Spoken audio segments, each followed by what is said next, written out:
मैं सुनना चाहता हूं कि डोनाल्ड ट्रंप एक बोल्ड स्टेटमेंट दे फ्यूचर ऑफ क्रिप्टो के बारे में। और ये स्टेटमेंट कौन दे रहा है दोस्तों? ये स्टेटमेंट दे रहा है एक बहुत बड़ा एनालिस्ट जो कि इस टाइम नेशविल के अंदर बिटकॉइन कॉन्फ्रेंस के अंदर शरीक है। आप लोग जानते हो दोस्तों कि आज एक बहुत बड़ा दिन है जहां पे डोनाल्ड ट्रंप नेशविल में बिटकॉइन की कॉन्फ्रेंस के अंदर अपनी स्पीच करेंगे। आधे घंटे की स्पीच होगी और एक्सपेक्ट किया जा रहा है कि डोनाल्ड ट्रंप की जो सपोर्ट हमें देखने को मिल रही है क्रिप्टो मार्केट के बारे में, उसे वो मजीद आगे बढ़ाएंगे और एक्चुअल में अपना कोई लाहे अमल देंगे कि वो आगे चल के अगर प्रेसिडेंट बनते हैं अमेरिका के तो वो क्रिप्टो के लिए क्या करने का इरादा रखते हैं। और याद रहे दोस्तों कि डोनाल्ड ट्रंप का ये बयान जो है ना, जो भी वो देंगे वो ना सिर्फ के शॉर्ट टर्म के अंदर बल्कि लॉन्गर रन के अंदर भी क्रिप्टो मार्केट पे एक बहुत बड़ा असर डालेगा। तजिया निगारों के मुताबिक 80% चांस है कि डोनाल्ड ट्रंप अगले प्रेसिडेंट बनने वाले हैं अमेरिका के। और सुपर पावर कंट्री पूरी दुनिया के अंदर जो है वो अमेरिका है। और अमेरिका अगर लीड करेगा बिटकॉइन को लेकर तो आप सोच सकते हो कि मार्केट जो है वो कहां तक जा सकती है और क्या क्या कुछ हो सकता है क्रिप्टो मार्केट के अंदर। तो इसीलिए दोस्तों आज के दिन को आप मामूली मत समझो, चाहे शॉर्ट टर्म के अंदर आपको इतनी वोलेटिलिटी देखने को ना मिले, बट यहां पर अगला बुल मार्केट जो हम एक्सपेक्ट कर रहे हैं और जिसका वेट कर रहे हैं उस पर यह बड़ा असरअंदाज भी होगा।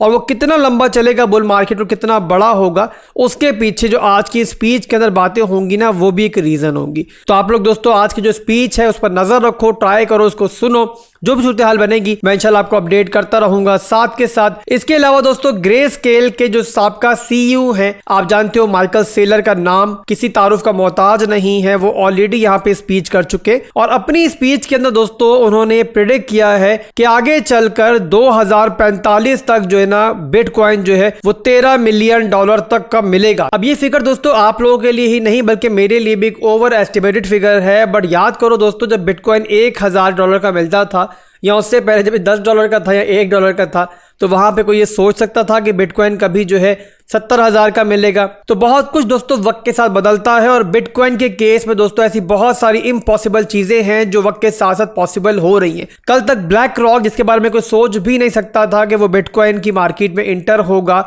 इतना बड़ा नाकिद था वो बिटकॉइन का, इतनी तनकीद करते थे बिटकॉइन के ऊपर, बट हमने देखा कि एक वक्त आया कि वो भी दाखिल हुए बिटकॉइन की मार्केट के अंदर और आज क्रिप्टो मार्केट के सबसे बड़े प्लेयर ये बनने जा रहे हैं। याद रखें दोस्तों, ब्लैक रॉक जिस इंडस्ट्री में दाखिल होती है वहां का हुलिया बदल देती है। ये वो लोग हैं जो गवर्नमेंट बना भी सकते हैं, गवर्नमेंट गिरा भी सकते हैं, तो इनके खिलाफ जाने से पहले कोई भी 10 बार सोचेगा। इसके अलावा इथीरियम की बात करें तो बिटकॉइन की तरह इथीरियम का भी स्पॉट ETF इन दिनों के अंदर मंजूर हुआ और फाइनली ट्रेडिंग भी स्टार्ट हुई। और उसके बाद दोस्तों लगभग वही सूरत हाल बनती हुई हमें दिखाई दे रही है जो बिटकॉइन स्पॉट ETF के मंजूर होने के बाद बनी थी। आपको याद हो अगर तो बिटकॉइन स्पॉट ETF जब मंजूर हुआ था ना, तो उसके बाद रोजाना के हिसाब से बहुत बड़ी तादाद के अंदर ETF से आउटफ्लो स्टार्ट हो गया था। खास तौर पर ग्रे स्केल के चक्कर में हमने देखा था कि ग्रे स्केल का जो ETF था बिटकॉइन का, वहां से आउटफ्लो जो है वो दिन ब दिन बढ़ रहा था। और वही कुछ दोस्तों हमें सेम इथीरियम की तरफ भी दिखाई दे रहा है। इथीरियम का स्पॉट ETF मंजूर हुआ है और उसी के साथ साथ जो है ना इथीरियम ने रिट्रेस भी किया है आम मार्केट के अंदर। और इसके अलावा स्पॉट ETF से बहुत बड़ी तादाद के अंदर जो है ना आउटफ्लो भी स्टार्ट हो गया है। और सेम वही पैटर्न है कि ग्रे स्केल का जो स्पॉट ETF है वो एग्जॉस्ट हो रहा है। $1.5 बिलियन का आउटफ्लो जो है अब तक इथीरियम का इनकी तरफ से हो चुका है। उसी के साथ साथ दोस्तों जिस तरीके से हमने बिटकॉइन की दफा देखा था कि ब्लैक रॉक का जो ETF था वहां से आउटफ्लो इतना बड़ा नहीं था और इनफ्लो वहां पर आ रहा था, वैसे ही दोस्तों इस दफा हमें इथीरियम स्पॉट ETF के अंदर भी दिखाई दे रहा है कि ब्लैक रॉक के अंदर जो है ना आउटफ्लो कम है और इसके अलावा हम देख रहे हैं कि इनफ्लो वहां पर जो है थोड़ा बहुत सही बट आ रहा है। तो लगभग वही पैटर्न फॉलो हो रहा है जो बिटकॉइन स्पॉट ETF मंजूर होने के बाद हुआ था। और उसके बाद हमने देखा था कि फिर एक वक्त आया था कि जो उनके रिजर्व थे वो एग्जॉस्ट हुए और उसके बाद फिर एक बहुत बड़ी तादाद के अंदर नए इन्वेस्टर्स मार्केट में आना शुरू हुए। और उसके बाद फिर आपको पता है कि बिटकॉइन किस तरीके से पंप हुआ। तो वैसे ही दोस्तों हम इथीरियम के अंदर भी एक्सपेक्ट कर रहे हैं आने वाले दिनों के अंदर। और यहाँ पर जो आपको रिट्रेसमेंट दिख रही है इथीरियम के अंदर और जो यहाँ पर एक मूवमेंट दिख रही है वो यहाँ पर हम कह सकते हैं कि शॉर्ट टर्म की मूवमेंट है। अब ये हो गई दोस्तों आज की बड़ी बड़ी अपडेट्स। इसके बाद चलते हैं बिटकॉइन के चार्ट के ऊपर, वहां पर करते हैं हम technical analysis. Daily time frame का चार्ट दोस्तों मैंने ओपन किया हुआ है और यहाँ पर दोस्तों जो हमारी डेली टाइम फ्रेम की मिड रेंज है 66,000 की जो रेंज है वो एज एक्सपेक्टेड यहाँ पर रिक्लेम हो चुकी है और बिटकॉइन इस टाइम उसके ऊपर मौजूद है। बट यहाँ पर जिस रेंज के अंदर बिटकॉइन मौजूद है, अगर आपको दिखाई दे रहा हो तो यहाँ पर मैंने एक रेजिस्टेंस मार्क की हुई है। ये ब्लैक कलर की ट्रेंड लाइन आपको दिखाई दे रही है, ये मार्क मैंने की हुई है। माजी के अंदर भी रेंज जो है ना बड़ी इंपॉर्टेंट रही है बिटकॉइन बिटकॉइन के लिए। और फिलहाल के लिए लास्ट टाइम की अगर बात करें, बिटकॉइन जब लास्ट टाइम अभी यहाँ से डंप हुआ था तो भी यही रेंज थी और अब सेम दोस्तों बिटकॉइन वहीं पर मौजूद है। तो फिलहाल के लिए दोस्तों ये सप्लाई जोन जो है हमारा डिसाइडिंग जोन है इस टाइम अगली मूवमेंट के लिए। और अगर बिटकॉइन को यहाँ पर मजीद ऊपर जाना है तो इस रेंज को रिक्लेम जरूरी करना है, और रिक्लेम होगी तो फिर जाहिर सी बात है आसानी के साथ जो टारगेट हम ऊपर देख सकते हैं, हमारा पहला टारगेट रहेगा 69,600 और लास्ट टारगेट रहेगा हमारा ये इक्वल हाइज जिस पर बताया हुआ है मैंने बहुत लंबे अरसे से आपको कि सूनर और लेटर जो है ना ये एरिया स्वैप्ट आउट होगा। इसके ऊपर बहुत ज्यादा लिक्विडिटी बिल्ड हुई हुई है,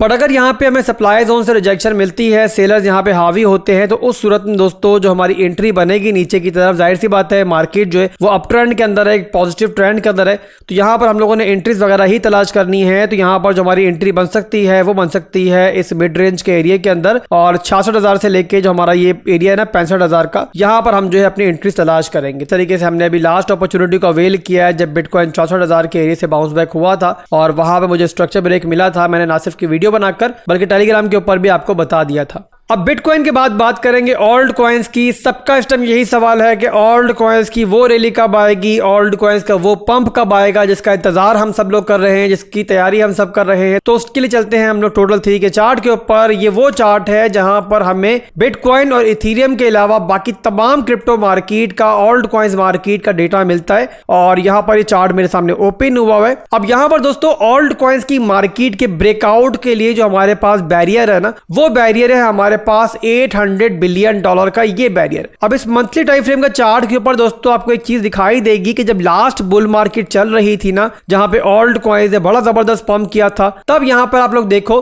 तो यहां पर ऑल्ट कॉइन्स की मार्केट जो है वो मंथली के अंदर हायर हाइज हायर लोज बना रही थी। और उसके बाद जब हमारी बेयर मार्केट स्टार्ट हुई तो सबसे पहला ट्रिगर हमें दिखाई अगर देता ना तो वो इसी चार्ट पे दिखाई देता, जहां पर हमने देखा कि वापस आई ऑल्ट कॉइन्स की मार्केट नीचे, तो यहां पर इसने एक स्ट्रक्चर ब्रेक हमें दिया और उसके बाद एक रीटेस्ट के बाद जो है फिर हमारी बेयर मार्केट ऑल्ट कॉइन्स की जो है वो एक्चुअल में ट्रिगर हुई और उसके बाद हमने 80 to 90% ऑल्ट कॉइन्स को डंप होते हुए देखा। अब यहाँ पे 3-4 महीने पहले जब ऑल्ट कॉइन्स अच्छा परफॉर्म कर रहे थे, थोड़ा पंप उन्होंने किया था, तो उन्होंने आके दोस्तों इसी बैरियर को, इसी बेयर मार्केट के रेजिस्टेंस लेवल को आके रिटेस्ट किया था और वहां से रिजेक्शन ली थी। तो यहाँ पर दोस्तों $800 बिलियन का ये जो बैरियर है, ये सप्लाई जोन जब ऑल्ट कॉइन्स तोड़ेगा ना तो वही मौका होगा कि जहां पर आपको ऑल्ट कॉइन्स की मार्केट ट्रिगर होती हुई दिखाई देगी। और इसको टूटने के बाद दोस्तों फिर ऊपर हमारे पास फिर कोई स्टॉप नहीं है। याद रखें जब ये ऑल्ट कॉइन्स की मार्केट ट्रिगर होगी तो उसके बाद ये कहां तक ट्रिगर होगी, फिलहाल के लिए ऊपर हमारे पास कोई डेटा नहीं है। और एक्सपेक्टेशन दोस्तों यही है कि जिस तरीके से नीचे से मार्केट ट्रिगर हुई थी और उसके बाद लगभग यहां पर जो हमें देखने को मिला था कि मार्केट ने 1420% का पंप लिया था ओवरऑल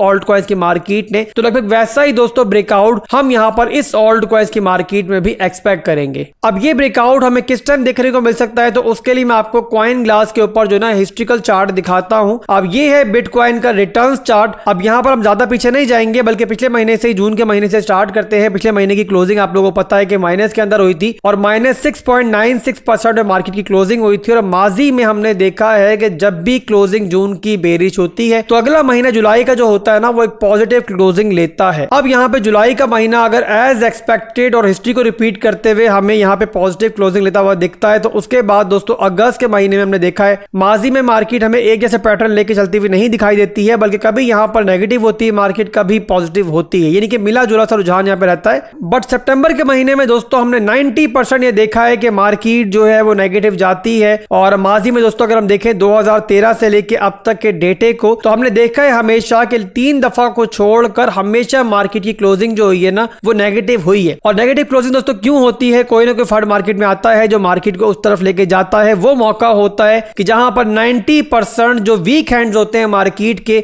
वो हार जाते हैं, थक जाते हैं और मार्केट से एग्जिट ले लेते हैं। और उसके बाद बारी आती है अक्टूबर के महीने की, जहां पर दोस्तों 95% हमने देखा है कि मार्केट जो है बड़े बड़े ब्रेकआउट लेती है, मार्केट पंप करती है। तो वही कुछ दोस्तों मैं इस दफा भी एक्सपेक्ट कर रहा हूं। इस दफा अक्टूबर नवंबर के अंदर बहुत बड़े बड़े मेगा इवेंट्स जो हैं वो लाइनअप हैं और यहाँ मैं दोस्तों एक्सपेक्ट कर रहा हूँ कि मार्केट अक्टूबर नवंबर के महीने में एक बड़ा मूव ले सकती है। तो यहाँ पर 2024 के आखिरी महीने और उसके बाद 2025 का जो स्टार्ट होगा वहां से दोस्तों मैं एक्सपेक्ट कर सकते हैं कि मार्केट जो है कोई बड़ा ब्रेकआउट लेगी। अब जाहिर सी बात है 100% मार्केट को टाइम नहीं किया जा सकता, बट जो हमारी हिस्ट्री हमें दिखा रही है और जो डेटा हमारे सामने मौजूद है वो हमें बता रहा है कि ऐसा ही कुछ सिनेरियो जो है इस दफा भी देखने को मिल सकता है। बहरहाल दोस्तों मार्केट जैसे मूव करेगी, जहां मूव करेगी, जो सिनेरियो बनेगा, आपके भाई की गाइडेंस आपके साथ रहेगी। बस आप लोगों ने फॉलो मुझे करते रहना है। अभी के लिए दोस्तों बस इतना ही था।